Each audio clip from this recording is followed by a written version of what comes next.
Meu marido me obrigou a cozinhar depois da cirurgia. Então servi um jantar à família dele que eles nunca vão esquecer. Meu nome é Sandra. Tenho 42 anos.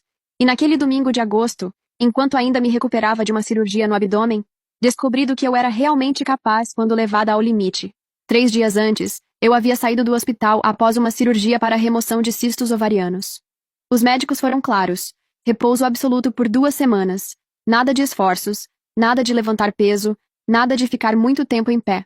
Mas quando cheguei em casa, encontrei Ricardo, meu marido de 15 anos, assistindo futebol no sofá. Ele mal levantou os olhos da televisão quando expliquei as orientações médicas. Ah, Sandra, você sabe como é. Domingo é dia da família vir aqui. Minha mãe, meus irmãos, todo mundo espera aquele almoço especial que só você sabe fazer. Sua voz carregava aquele tom que eu conhecia bem, aquela mistura de autoritarismo e desprezo disfarçado de carinho. Ai, não vai ser nada demais. Só uma carne assada, umas batatinhas, aquela sua farofa que eles adoram. Senti uma pontada de dor no abdômen, onde os pontos ainda estavam frescos. Ricardo, eu acabei de sair do hospital. O médico disse que preciso descansar. Não posso ficar horas na cozinha preparando comida para 10 pessoas. Minha voz saiu mais fraca do que eu gostaria.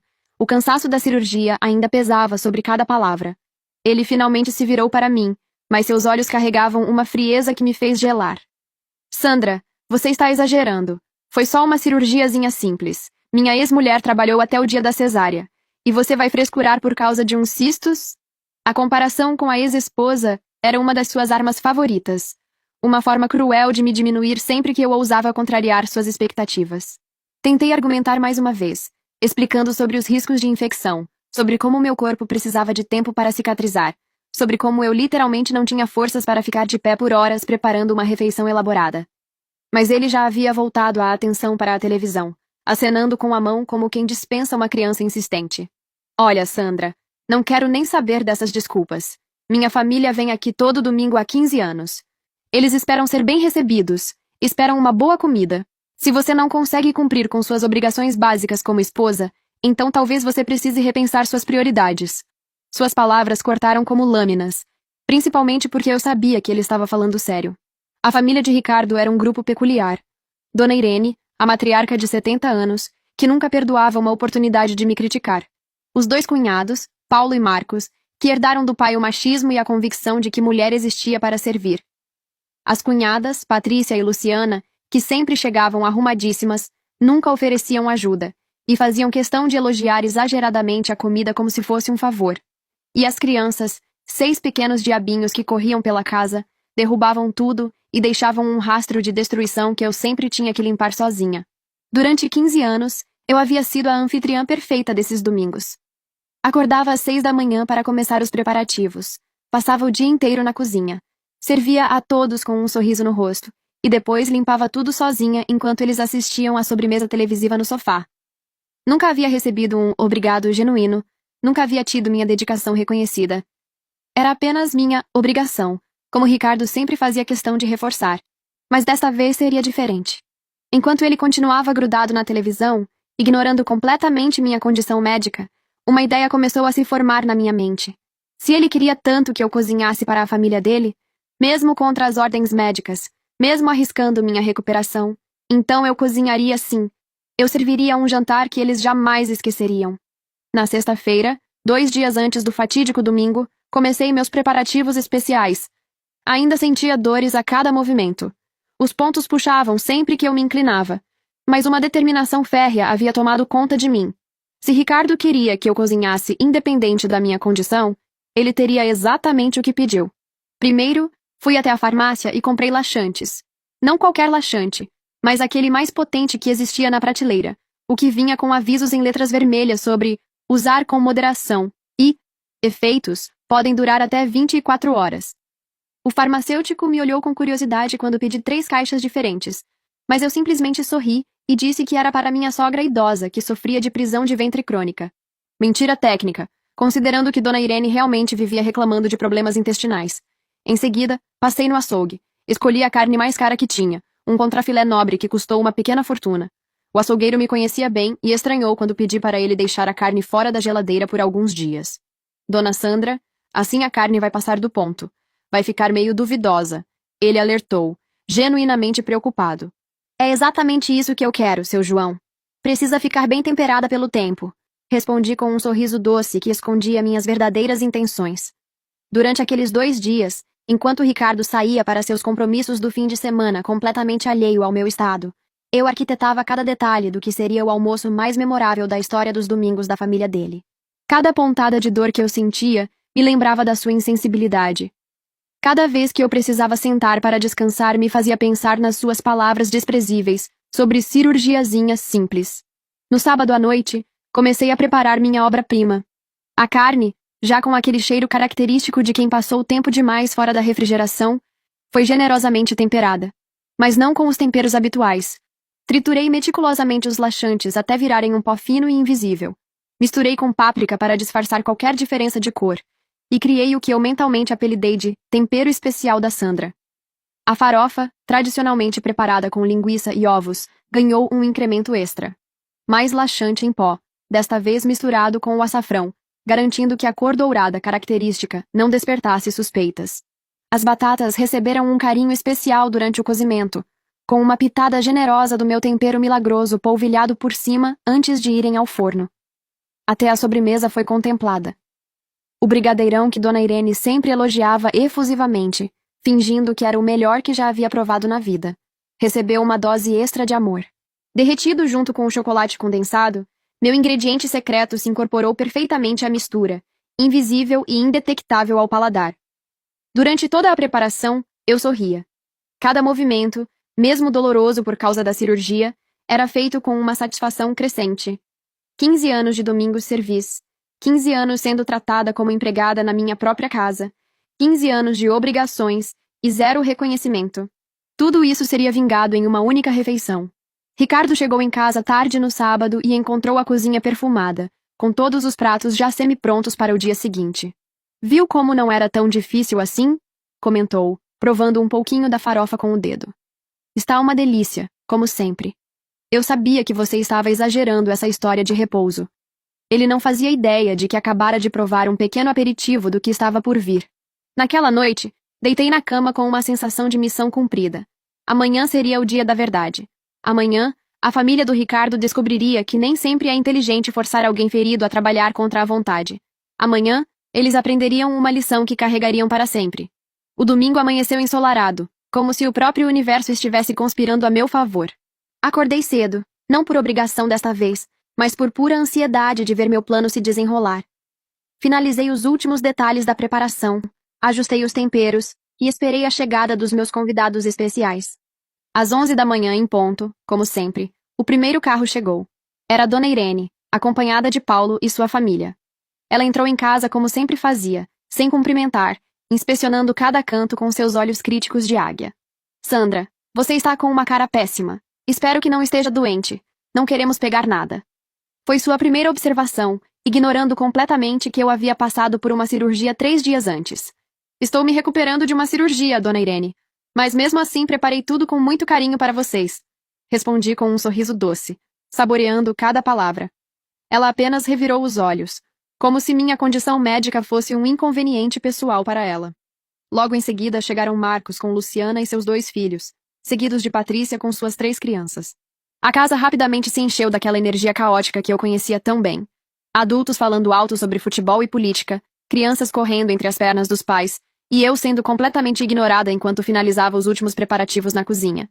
Ricardo se comportava como o perfeito anfitrião, oferecendo cerveja gelada para os homens, refrigerante para as crianças, fazendo piadas e recebendo todos os elogios por ter uma casa tão bem organizada e uma esposa tão prendada. Nenhuma vez ele mencionou que eu estava me recuperando de uma cirurgia. Nenhuma vez ele sugeriu que alguém me ajudasse. Eu era simplesmente a cozinheira invisível que fazia a mágica acontecer. Quando anunciei que o almoço estava pronto, todos se dirigiram para a mesa como soldados marchando para a batalha. A disposição dos pratos estava impecável. O contrafilé no centro, brilhando com seus temperos especiais, a farofa dourada em uma travessa de porcelana, as batatas douradas perfumando o ambiente, e todas as guarnições dispostas com o capricho de sempre. Nossa, Sandra, como sempre você se superou, comentou Patrícia, mas seu tom carregava mais obrigação social do que sinceridade. A carne está com um cheiro maravilhoso, acrescentou Luciana, já servindo uma porção generosa no seu prato. Dona Irene, como de costume, foi a primeira a provar. Cortou um pedaço significativo de carne, combinou com farofa e levou à boca com a solenidade de uma juíza avaliando uma competição. Está diferente hoje. Tem um tempero novo, observou, franzindo ligeiramente o senho. Deve ser coisa da sua cabeça, mãe. Está deliciosa como sempre, interveio Paulo, já devorando sua segunda garfada.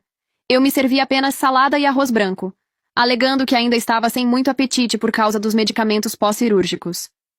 Que pena, você perdeu o melhor, comentou Marcos, atacando as batatas com entusiasmo. Essas batatas estão sensacionais. Que tempero você usou? É um segredo de família, respondi com um sorriso misterioso, observando como todos se deliciavam com minha criação especial. Ricardo comia com gosto, elogiando minha dedicação mesmo, estando indisposta, como ele delicadamente colocou. As crianças, normalmente enjoadas para comer, estavam devorando tudo, inclusive pedindo repetição da farofa. Durante toda a refeição, mantive uma postura de anfitriã exemplar, servindo mais bebida, oferecendo segundas porções, perguntando se estava tudo ao gosto de todos. Por dentro, uma contagem regressiva mental havia começado. Segundo minhas pesquisas na internet, os primeiros efeitos começariam a aparecer entre 30 minutos e 2 horas após a ingestão. O almoço se estendeu por quase 1 hora, como sempre acontecia nos domingos. Todos comeram abundantemente, inclusive repetindo os pratos principais.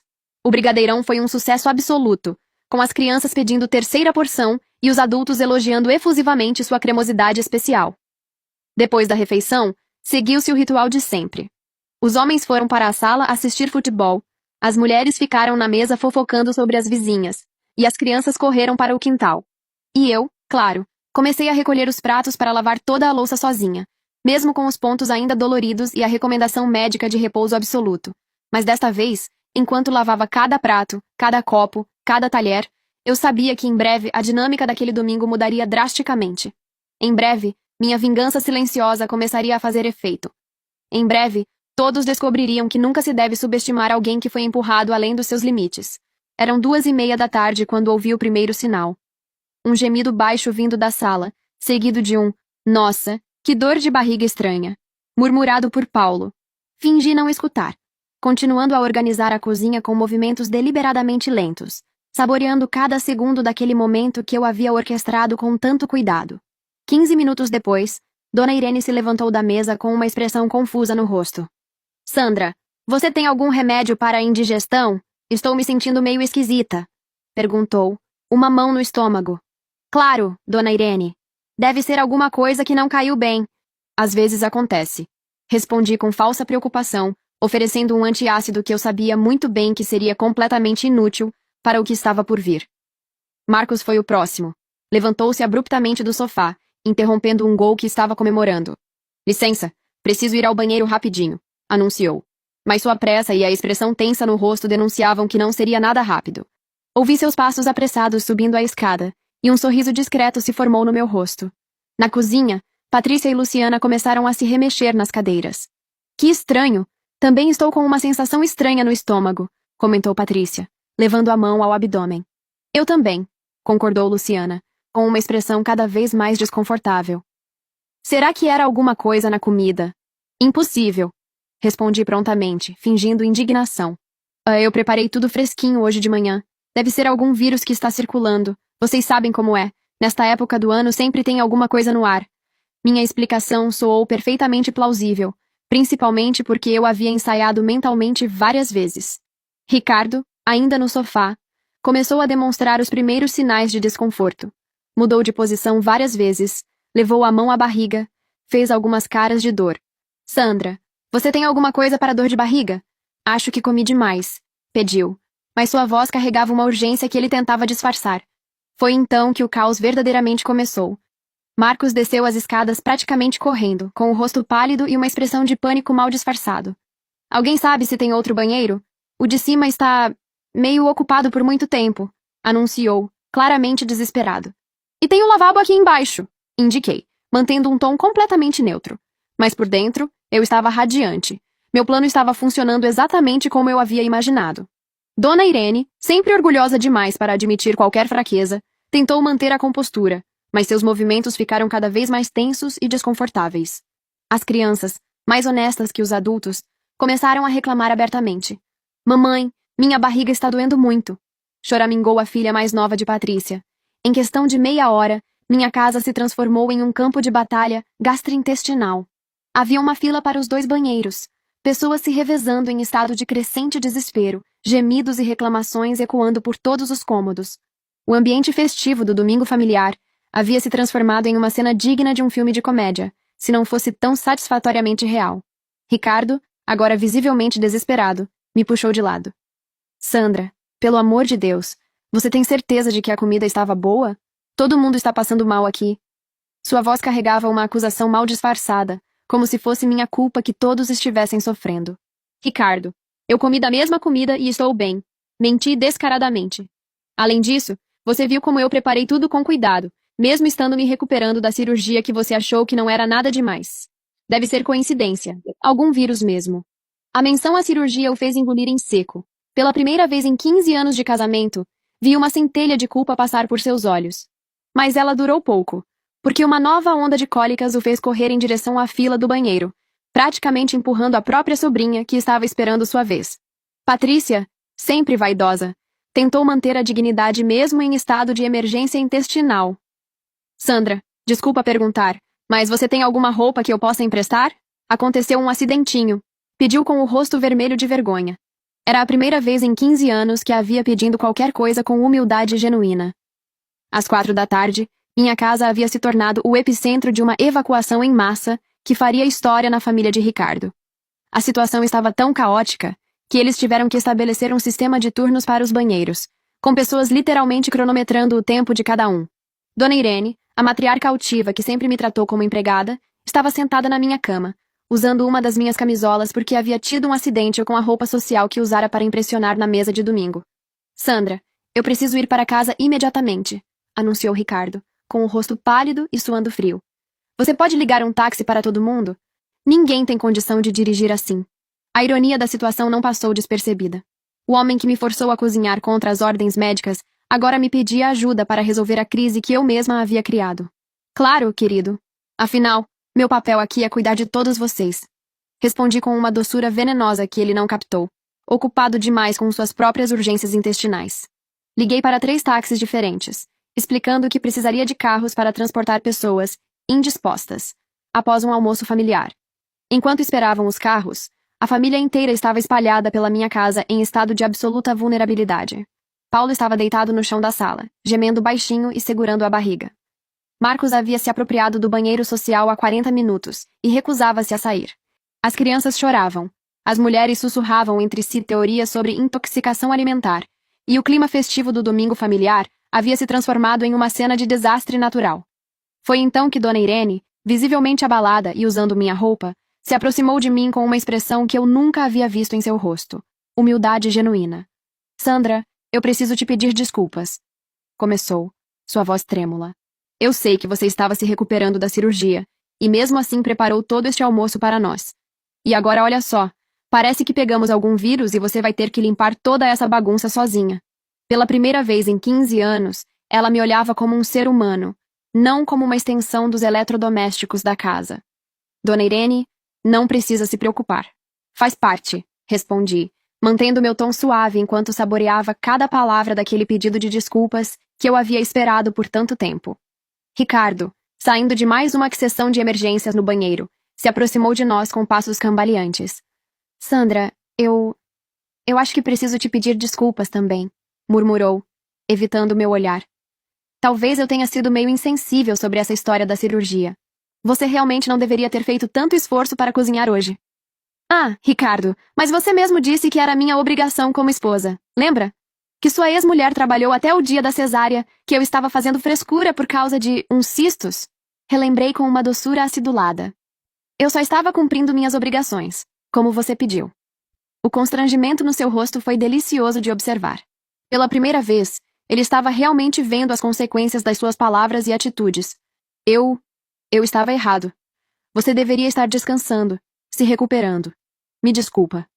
Os táxis chegaram como anjos da misericórdia para aquela família em apuros. Um por um, eles foram saindo da minha casa, carregando sacolas plásticas por precaução, usando roupas emprestadas e murmurando desculpas envergonhadas. As crianças, ainda sem entender completamente o que havia acontecido, choramingavam nos braços dos pais.